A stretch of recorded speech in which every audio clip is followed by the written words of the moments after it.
क्या शुगर से निजात मुमकिन है? क्या डायबिटीज़ रिवर्स हो सकती है?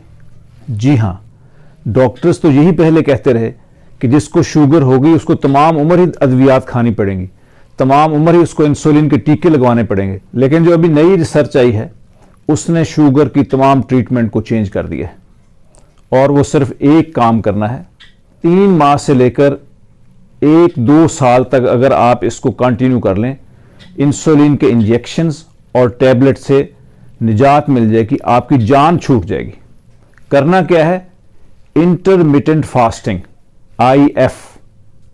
इसमें 2 विंडोज होती हैं, एक खाने की विंडो और एक भूखे रहने की। 16 घंटे भूखा रहना है, फास्टिंग करनी है, रोजा रखना है और 8 घंटे खाना है। ट्रायल्स ये हैं कि 60% से ज्यादा लोगों की दवाई मुस्तकिल छूट जाती है। अगर आप इस बारे में